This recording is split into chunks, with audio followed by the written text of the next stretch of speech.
오늘 우리에게 주신 하나님의 말씀은 출애굽기 1장 6절에서 17절 말씀, 새 왕이 등장하다라고 하는 제목을 가지고 하나님의 말씀 보도록 하겠습니다. 우리 한 절씩 교독하겠습니다. 요셉과 그의 모든 형제와 그 시대의 사람은 다 죽었고 이스라엘 자손은 생육하고 불어나 번성하고 매우 강하여 온 땅에 가득하게 되었더라. 요셉을 알지 못하는 새 왕이 일어나 애굽을 다스리더니 그가 그 백성에게 이르되 이 백성 이스라엘 자손이 우리보다 많고 강하도다. 자, 우리가 그들에게 대하여 지혜롭게 하자. 두렵건대 그들이 더 많게 되면 전쟁이 일어날 때 우리 대적과 합하여 우리와 싸우고 이 땅에서 나갈까 하노라 하고, 감독들을 그들 위에 세우고 그들에게 무거운 짐을 지어 괴롭게 하여 그들에게 발을 위하여 국고성 비돔과 라암스를 건축하게 하니라.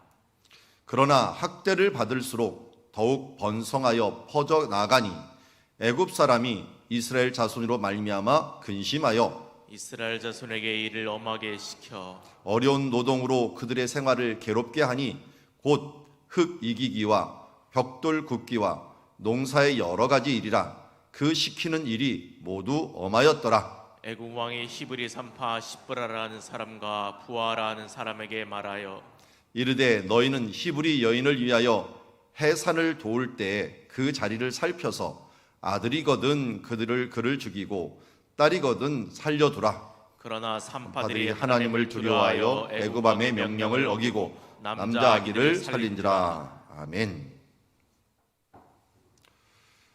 자, 오늘 새 왕이 등장하다라고 하는 말씀을 보았는데요. 1장 8절에 요셉을 알지 못하는 새 왕이라고 하면은 요셉이 지지하였던 왕이 아니라 새로운 왕이 등장을 했다. 새로운 왕조가 등장을 했다라고 하는 말이 맞을 겁니다.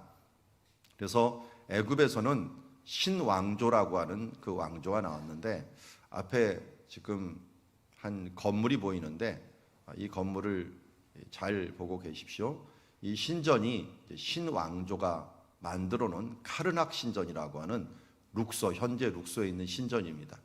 이들이 이 신전을 만들면서 새로운 시대를 열었습니다. 새로운 시대를 열었고, 이제 모세의 시대에 그 모세를 건져줬던 그 공주가 있는데 하셉수트 여왕이라고 하는 그 공주가 나중에 여왕이 되게 되는데, 그 여왕이 등장을 합니다. 그러나 맨 처음 할 때는 여기 아흐모세 혹은 아멘호텝 이런 사람이 이제 왕이 돼 갖고 이제 이스라엘을 압박하는 시대가, 새로운 시대가 열리게 됩니다. 그래서 모세라는 이름이 원래 있었던 이름이에요.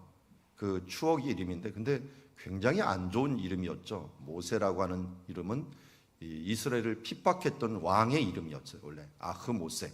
그런데 그 모세가 이제 이스라엘을 구원하는 왕으로 될지 이들은 상상을 못했을 것입니다.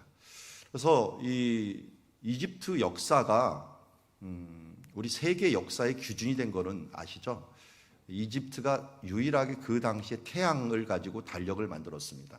이 태양력을 로마에서 직접 가져가 갖고 그 역사 순서, 그 연대 순서대로 조립을 해서 어떻게 보면 우리의 지금 서기 몇 년 이게 나온 게 이집트 역사 기준입니다. 그만큼 이집트가 이 계산에 대해서 또 이 역사 흔적에 대해서 정말 잘 남겨놨어요. 그래서 우리가 지금 보는 그 시대를 18왕조라고 얘기합니다. 그러니까 1왕조부터는 고왕조라고 부르고요, 고왕조에서 12왕조부터는 중왕조라고 부릅니다. 그리고 18왕조부터는 신왕조라고 부르는데, 이 중왕조에서 신왕조로 넘어오기 전에 외국인이 다스렸던 혼란기가 있어요. 그 혼란기를 중간기라고 부르는데, 그 중간기였던 14에서 17왕조 때 힉소스 왕조라고 하는 것이 등장을 하는데, 이 힉소스가 외국 출신 혹은 산지 출신의 지도자들이다라고 하는 뜻을 갖고 있어요. 근데 이 힉소스가 외국 출신이다, 산지 출신이다라고 하는 것을 우리가 추적을 해 보니까 가나안 사람들이라는 거예요. 가나안 사람들이 와서 이집트를 다스릴 때가 딱 한 번 있었는데, 그때가 바로 힉소스라고 하는 왕조 때였습니다. 이 힉소스 왕조 때 마침 아브라함이 도착했고, 이삭, 야곱이 도착을 해서 특별히 요셉이 이집트를 갔을 때는 힉소스라는 왕조가 다스리고 있었을 때였는데, 그러다 보니까 요셉을 그렇게 거부감 없이 총리로 그를 받아들일 수 있었던 것은 가나안 출신의 왕조였기 때문에 그렇다 하는 것을 알 수가 있고요. 그리고 우리 성경에 오면 출애굽기 1장 14절에 노동으로 흙 이기기와 벽돌 굽기, 농사일 여러 일을 시켰다라고 했는데요. 이 벽돌 굽기를 시켰다라는 것은 우리 앞에 땅을 보듯이 돌이 하나도 없습니다. 고센 땅이라고 하는 삼각주에는 돌이 하나도 없다 보니까 농사가 어마어마하게 많은 농사를 져야 되는 지역들이 있고, 거기에 이제 집을 지으려면은 흙벽돌밖에 지을 수 없기 때문에 흙벽돌 굽기를 시키는 그런 애굽의 생활을 했던 것을 보게 됩니다. 우리가 지금 우리 새벽기도 제목이 뭡니까? 우리 지금 하는 11월에 한 달 제목이 뭐예요? With God, 임마누엘, 가을 여행이죠. 그래서 가을 여행이기 때문에 제가 가능하면 여행지를 많이 보여드리려고 노력을 하기 위해서 구글어스 성경 여행을 한 5분이나마 준비를 해 보았습니다. 자, 이제 우리 교회에서 출발을 해 보도록 하겠습니다. 사랑들이 교회에서 먼저 이집트 지역이니까 피라미드부터 갈까요? 예, 피라미드 한번 출발하겠습니다. 8,000km를 넘게 지금 달려왔습니다. 순간이죠. 예, 이렇게 순간에 달려와서 피라미드가 있는 이집트에 왔고요. 이집트가 이쪽이 고센 지역이라고 하는 지역인데, 원래 수도 람셋이라고 하는 걸 우리 성경에 오면 람셋과 비돔을 건축했다라고 하는데, 이쪽 비돔이 이 람셋이 있는 곳은 이 고센 지역이에요. 고센 지역이 얼마나 풍요로운지를 딱 보십시오. 사방을 둘러봐도 푸른색밖에 없죠. 인공위성으로 찍었는데 이게 주변이 다 파란색으로 나오는 그런 지역입니다. 그러니까 이 평평한 가운데 조그만 언덕 하나만 있으면 그게 그야말로 큰 도시가 되는 거예요. 왜냐면 모두 다 평평하니까. 근데 이 평평한 지역이 평상시에는 이렇지만 원래 우기가 되면 다 물로 덮입니다. 이 물로 덮인 것을 그냥 막아두었다가 여기다가 농사를 짓게 되는 거예요. 왜냐하면 비가 1년에 100mm밖에 안 옵니다. 1년에. 그 100mm로 사는 사람들이 아니고, 요 비돔도 옆에 이렇게 있는데요.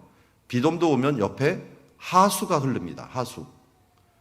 이런 하수가가 옆에 흘러갖고 가는데, 지금 뭐 정리를 잘 해놨지만 이런 하수들이 흘러갖고 주변에 있는 지역들이 되는 거지, 이 부분들이 이제 그냥 되는 게 아니다 하는 걸 알 수가 있고요. 이걸 좀 멀리서 보면 우리가 이렇게 볼 수가 있습니다. 잘 보면은 하수들이 흐르고 저 멀리 호수도 있고 이제 강들이 있게 되는데, 여기 고센 땅을 한번 보십시오. 고센 땅이 모두 다 푸른 지역으로 돼 있죠. 이게 삼각주라고 하는, 그래서 우리는 삼각형이라 삼각주라고 부르고요. 우리 이제 헬라 말로 하면 델타 모양이 이렇게 돼 있어요. 델타 삼각주다 하면 델타주라고 이렇게 보이는데, 여기가 고센 땅입니다. 이 고센 땅이 있는 데서 가나안으로 바로 가기 위해서 요셉이 여기서 너희는 자리를 잡고 살아라 라고 했죠. 그리고 농사를 짓기보다는 유목민으로 살아갔고, 언제든지 하나님께서 원하시는 때 나갈 수 있도록 해라 라고 하는 것을 알 수가 있고, 이 가는 길이 또 해변길이 있어 갖고 바로 한 일주일, 뭐 길게는 2주일 안에는 도착할 수 있도록 하는 길이 열려 있는 것을 보게 됩니다. 이렇게 만들어진 것은 여기는 애굽에 나일강이 있었기 때문에 그렇습니다. 이 나일강은 세계에서 가장 긴 강으로 유명합니다. 아프리카 전체를 관통하는 그런 길이처럼 6,500km가 됩니다. 6,500km면은 우리 서울에서 부산도 500km가 안 되는데, 그러면 6,500km면 얼마나 긴 것이랍니까? 그런 강이 흘러나오는데, 특징은 딱 보니까 뭡니까? 주변은 다 광야인데 비가 안 와요. 근데 여기만 물이 흘러내리는 거예요. 광야 사이로 물이 흘러내리는 강이 나일강이다라고 할 수가 있습니다. 그런데 잘 보면 이쪽이 남쪽입니다. 여기 N자를 보면 알아요. N자를 보면 이쪽이 남쪽이고 이쪽이 북쪽인데, 이집트는 특징이 뭐냐면 북쪽이 낮은 땅이고 북쪽이 풍요로운 땅이에요. 그러니까 밑이 아래. 그러니까 하 이집트 그러면 북쪽이고요. 상 이집트 그러면은 남쪽이 됩니다. 그러니까 우리는 북이 그러면 위라고 생각하잖아요. 이집트는 북쪽이 남쪽이 아래고 그리고 남쪽이 위다 이런 이 개념을 갖고 있습니다. 그런데 사람들이 살아가는 환경이 남쪽과 북쪽이 너무 틀려요. 여기 카이로라고 하는 지점이 있는데요. 우리 이집트의 수도죠. 여기가 왜 수도가 됐느냐? 이쪽으로 있는 북쪽과 남쪽의 중간지대에 딱 자리 잡고 있기 때문에 그래요. 예전에는 멤피스라고 하는 도시가 있었는데 여기를 중심으로 해갖고 환경이 완전히 틀려지는 거예요. 완전히 틀려진 거예요. 이 아래 이 북쪽에서는 정말 풍요로운 삼각주 지대가 되고요. 이 남쪽에 있는 강들은 강 주변에만 조금씩 농사를 짓는, 어디가 풍요롭겠어요? 당연히 여기 북쪽에 있는 삼각주가 풍요롭습니다.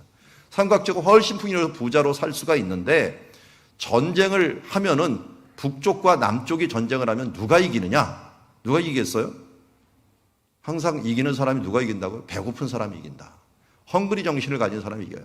그래서 항상 저 한 줄기로 돼 있는 저 줄기에 사는 사람들, 어떻게 보면 더 못 살 것 같은 사람들이 이기게 됩니다. 그래서 저 위쪽에 이 룩소라고 하는 지역이 있는데, 이 룩소 지금은 노아몬이라고 하는 룩소 신전이 있는 곳이죠. 여기에 있는 사람들이 이기게 됩니다. 그래서 대부분 이쪽이 이기는데, 문제는 중간기라고 하는 그 시대 때 힉소스 왕조는 이쪽 가나안 땅에 살았던 사람이에요. 여기 숫자가 많은데 여기서 이쪽으로 오다 보니까 더 가난한 사람이 온 거예요. 이 더 가난한 사람이 덜 가난한 사람을 이겨버린 거예요. 그래서 우리가 예수님께서 의에 줄이고 목마른 자, 그리고 심령이 가난한 자, 이 복이 있다는 것은 그런 사람이 이긴다라고 하는 헝그리 정신을 우리에게 잘 말해주고 있습니다. 그렇지만 여기 가난한 사람들이 여기서 살면서 자기도 모르게 자꾸 뭐가 되냐, 게을러지고 부유해지다 보니까 이 가난한 헝그리 정신을 잃어버렸어요. 그러다 보니까 그 새에 헝그리 정신을 회복했던 저 북쪽, 이 남쪽에 있었던 카르낙 신전이라고 하는 그곳에 있었던 이집트 사람들이 다시 힘을 얻어갖고 그들이 새로운 왕조를 만들게 됐는데, 그 왕조가 신왕조라고 하는 18왕조가 등장하게 된 것입니다. 그들이 만들어 놓은 신전이 있고, 그 이후에 이 신전에다가 계속적으로 그들의 유적과 그들의 치적을 다 해나갔고, 그들의 이 신왕조에 살았던 사람들의 흔적들이 다 남아 있어요. 심지어 성경에 나오는 이 솔로몬이 죽은 다음에 쳐들어왔던 시삭 같은 사람들, 이런 사람들이 자기가 어디를 쳤다라고 하는 부분들이 이쪽 벽에 쫙 기록이 되어 있는 것처럼 성경의 기록과 그리고 이집트의 기록이 겹치는 것들, 어떻게 보면 성경보다 더 자세히 기록한 것들이 이 신전에 기록되어 있는 것을 보게 됩니다. 그리고 그들은 피라미드를 만들고 산 게 아니라 이곳 왕들의 계곡이라고 하는 곳에서 넘어갔고, 그러니까 사람들은 동쪽에 살았고요, 무덤은 서쪽에다 만들어 놨는데, 이런 왕들의 계곡에다가 만들어 놓고, 여기 만들어 놓고 이쪽 깊은 계곡 속에다가 자기의 무덤을 넣게 됩니다. 근데 무덤을 넣었지만, 그러나 너무 초라하잖아요. 무덤 이 깊은 곳에다가. 이건 도구를 당하지 않기 위해서 놓은 거고요. 그리고 장례식장을 만들었어요. 모세를 건졌던 그의 양 어머니라고 하는 하셉수토 여왕은 이렇게 큰 장례식장을 만들어 놓고, 그 뒤쪽 깊은 계곡에다가는 자기 어떻게 보면 시신을 넣어 놓는 그런 방식의 그런 장례식을 만들었기 때문에 피라미드 제도는 이제 없어지고, 이때부터는 큰 장례식장, 장례식장이 있는 바람에 또 뭐냐면 그 장례식장에다가 자기 일생을 다 기록해 놨어요. 그런 바람에 이집트의 그런 역사들을 다 알게 된 것을 보게 됩니다. 자, 이렇게 우리가 이제 지금 지역들을 알게 됐고, 이것을 기초로 해서 오늘 말씀 함께 보도록 하겠습니다. 5분이 좀 더 지난 것 같은데요. 자, 우리 여행을 끝나고 이제 말씀으로 한번 들어가 봅시다. 요셉과 그의 모든 형제와 그 시대 사람은 다 죽었습니다. 그러니까 1세대, 2세대가 다 죽고, 이스라엘은 그동안 하나님 앞에 생육하고 불어나 번성하게 되었고 매우 강하고 온 땅에 가득하게 되었습니다. 이것은 하나님의 뜻이었습니다. 왜냐하면 가나안 땅에서 사람들이 살아가기 힘들어요. 많은 사람들이 태어나기 힘들었는데 이 고센 땅은 아까 보듯이 정말 풍요로운 땅이라서 사람들이 살기에 좋다 보니까 인구가 갑작스럽게 늘어나게 됩니다. 그랬는데 요셉을 알지 못하는 새 왕이 일어나 애굽을 다스려 갖고 이들을 정복한 거예요. 심지어 가나안 땅에 가갖고 가나안 땅을 아주 악독하게 그걸 정복했더라고요. 이 고고학 발굴에 의하면 가나안 땅에 이 시대 때 불타는 적이 대부분의 성에서 막 1m 이상이 다 불타갖고 잿더미로 된 땅들이 남아있는 것을 보게 되는데 그만큼 잔인하게 이 아흐모스라고 하는 사람이 올라가갖고 그 가나안 땅을 정복하고 그들의 왕조를 완전히 싹 쓸어버리게 됩니다. 그런데 가나안 사람은 아니지만 가나안 사람을 도왔던 이 요셉 가족들, 이스라엘이라고 하는 민족은 졸지에 종이 돼버리게 되었습니다. 그래서 그가 그 백성에게 이르되 이 백성 이스라엘 자손이 우리보다 많고 강하도다. 강하면 다스리게요. 그건 아니고 아주 과장법을 쓴 거죠. 그래서 어떻게 보면 민족 간의 그 이질감을 일으켜 갖고 민족 정신을 자기네가 일으킨 거죠. 그러면서 10절에 이렇게 얘기합니다. 자, 우리가 그들에게 대하여 지혜롭게 하자. 두렵건대 그들이 더 많게 되면 전쟁이 일어날 때 우리 대적과 합하여 우리와 싸우고 이 땅에서 나갈까 하노라. 자, 그들을 어떻게든지 제어해야 될 이유를 이렇게 얘기합니다. 첫 번째, 전쟁이 일어날 때 우리 대적과 함께 합할 것이다. 과거에는 어땠어요? 힉소스 왕조하고 힘을 합쳐갖고 우리를 다스리지 않았느냐. 그래도 그때는 다스릴 때는 이 요셉 사람들은 그들을 이롭게 했고 죽어가는 사람들을 살렸던 거 아니에요. 그런데도 불구하고 이들은 일단 왕조가 바뀌었으니까 그들이 이렇게 행할 것이다 라고 하는 것을 얘기했고요. 그 다음에 이 땅에서 또 나갈까 하노라. 이 요셉 후손이라고 할 수 있는 이스라엘 이 사람들은 그전에도 도왔는데 이번에도 우리에게 이롭게 할 방법이 있는데 이번에는 종으로서 이롭게 할 방법이 있다 해갖고 그들이 값싼 노동력을 제공했는데 이 노동력이 없어지면 안 되겠다라고 하는 생각을 가지면서 이들을 괴롭힙니다. 그래서 그들이 지혜라고 짜낸 게 뭐냐? 감독들을 그들에게 세워야겠다. 그래서 그들에게 일단은 무거운 짐을 지어서 괴롭게 하는데 그 괴롭게 하는 일이 뭡니까? 국고성 비돔과 라암셋을 건축하게 한다. 이 국고성이라고 하는 것은 주변에 있는 곡물들을 채워놓는 것, 그리고 주변에 땅을 또 지키는 수비대를 두는 것, 이런 것입니다. 그러니까 여기에 있는 사람들을 세워갖고 그들을 다스리고 그들의 그 고센 땅에서 나는 그 삼각주에서 나는 많은 물질들을 다 모아놓았다가 전쟁 물자로 준비해 놓게 됩니다. 실제로 이 전쟁 물자가 나중에 이집트에서 전쟁하러 나갈 때 아주 기묘하게 쓰이는 것을 보게 됩니다. 그래서 그것을 큰 성들을 짓기 위해서 어떻게 합니까? 그들에게 학대를 하고 또 이 14절에 어려운 노동을 시키고 흙 이기기, 벽돌 굽기를 통해서 성을 더 크게 짓고 농사 여러 가지 일을 시켜갖고 그것을 채우는 일까지 그들에게 시켜놓게 됩니다. 그런데 오늘 12절 말씀이 굉장히 중요합니다. 12절 말씀 우리 같이 한번 읽어봅시다. 시작. 그러나 학대를 받을수록 더욱 번성하여 퍼져가니 애굽 사람이 이스라엘 자손으로 말미암아 근심하여. 아멘. 자, 이게 바로 그리스도인과 또 하나님의 백성의 특징입니다. 환난과 핍박이 올 때 우리 그리스도인들이 물러가는 것이 아니라 또 코로나로 인하여 우리 삶들이 빡빡하게 어렵게 올 때 우리가 뒤로 물러서는 게 아니라 학대를 받을수록 더욱 번성하여 퍼져나가니, 이것은 사도행전에서 나오는 말이기도 합니다. 사도행전에서 이 축먹어 죽은 헤롯이 바로 이스라엘 다스리면서 우리 그리스도인들, 특별히 야고보도 죽이고 베드로도 죽이려고 했지만 그는 결국 죽어가면서 나중에 하나님의 말씀은 흥왕하여 더하더라 라고 하는 말씀을 봅니다. 더 핍박하고 더 학대를 하지만 그것 때문에, 스데반 때문에 복음이 퍼져나가고 또 이 사도 바울이 돌에 맞아 또 죽게 됐지만 그것 때문에 또 다른 곳으로 복음이 전파되고, 이 박해와 학대가 어떻게 보면 복음의 영향력을 더 멀리 번성하여 퍼져나가게 했던 역사를 이룬 것처럼 우리 그리스도인들에게 어려움과 학대와 환난과 핍박은 그 자체로 끝나는 것이 아니라 이것은 우리를 자극하여서 더 강하게 만들고 하나님의 백성으로 확대하게 만드는 줄 믿습니다. 오늘도 여기 있는 이스라엘도 그렇게 하나님의 백성이기에 더 퍼져나갔고, 이럴 때마다 애굽은 세상을 상징합니다. 이 세상의 왕, 이 애굽 사람이 이스라엘 자손을 근심하게 됩니다.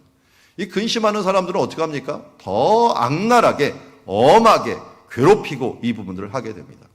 여기에 최고 괴롭힌 것 중에 하나가 뭐냐면 사람을 죽이는 거죠. 특별히 또 그것도 아기를 죽이는 거죠. 여기 15절에 보니까 애굽왕이 히브리 3파, 시브라와 그리고 부하라고 하는 사람, 이 이름을 보면은 히브리 사람들이에요. 히브리 3파인데 이 3파 보고 명령을 내립니다. 명령을 안 지키면 죽게 돼요. 근데 이 명령, 그냥 정말 바로의 이 명령을 내려갖고 너희가 해산을 도울 때 그 자리를 살펴서 아들이거든 죽이고 딸이거든 살리라. 이 시대 때 이제 해산을 돕는 데 쓰는 어떤 그 도구가 있었답니다. 이게 이제 목욕통 같은 것인데, 목욕통 같이 물이 있는 곳에 아이를 이제 받아갖고 바로 씻게 만드는 그런 것인데, 아마 낳자마자 아들이면 그 목욕통에서 끌어내지 말라는 거예요. 끌어내지 말라는 거고, 이 딸이면은 목욕탕에서 씻어갖고 끌어내라 라고 하는 그런 식의 명령을 내린 겁니다. 그러나 산파들이 어떻게 했어요? 하나님을 두려워하여 애굽왕의 명령을 어기고 남자아이들을 살림으로 이것도 수포로 돌아가고, 또 합당한 이런 어떻게 보면은 그 핑계를 댈 수 있던 결과들을 가져오게 된 것을 보게 됩니다. 자, 오늘 우리는 말씀을 통해서 무엇을 발견하게 됩니까? 새 왕이 박해를 했다라고 하는 말입니다. 코로나가 무슨 뜻인지 아시죠? 코로나가 왕관 모양으로 돼 있어요. 왕관. 원래 헬라어는 스테파노스라고 하는 게 면류관 왕관이라는 뜻인데, 이 코로나도 왕관 모양을 가진 바이러스라고 하는 거예요. 어떻게 보면 이 시대에 한 1년 10개월 정도를 이 코로나가 우리 왕 역할을 한 것 같아요. 팬데믹이 세계를 거의 다스리면서 우리 왕 역할을 했고, 그러면서 이 때를 이용해 갖고 또 조금 부정한 왕들은 또 어떻게 보면 세속적인 그런 정부들은 우리 그리스도인들에 대해서, 믿음에 대해서 더 학대를 하는 쪽으로 방향이 선회가 되었고, 아니 세상 자체가 우리 믿음의 사람들에 대해서 부정적인 사고를 가져오게 되었습니다. 그래서 지혜롭게 행하자라고 했던 이 바로의 말, 세상의 왕, 애굽의 왕의 그 모습처럼 들으면 우리가 무거운 짐을 지고 엄중한 일을 당하고 때로는 인격적인 살인을 당하면서 우리의 신앙들이 눌려왔던 모습들을 보게 됩니다. 그렇지만 우리 신앙의 역사, 2000년의 역사뿐만 아니라 지금 3500년 전의 역사를 지금 보고 있는데, 이때 역사를 보듯이 우리가 그때에도 하나님의 백성은 더욱 번성하여 퍼져갔더라라고 말씀하고 있습니다. 우리는 환경이 어렵고 힘들다라고 하는 그 순간에도 하나님의 백성들은 거기서 머물지 않고 더욱더 번성하여 퍼져가고 나갔던 모습을 보게 됩니다. 이제는 우리가 하나님께 부르짖는 그런 신앙이 되어야 될 줄 믿습니다. 그래서 이 이스라엘이 이때를 통해서 출애굽기 2장에 뭡니까? 결국 어떻게 되었는가 봤더니 여러 해 후에 애굽 왕은 죽었다라고 합니다. 죽 먹어 죽은 이 헤롯이 죽었듯이 죽으면서 이스라엘 자손들은 번성하여 갈 뿐만 아니라 가장 중요한 것을 하나 얻게 되었는데, 제 사진을 좀 없애보시고, 이스라엘 자손은 고된 노동으로 말미암아 탄식하며 부르짖으니, 그 고된 노동으로 말미암아 부르짖는 소리가 하나님께 상달된지라. 여러분, 고센 땅에 있을 동안은 너무 풍요롭다 보니까 부족한 점이 없이 살아왔어요.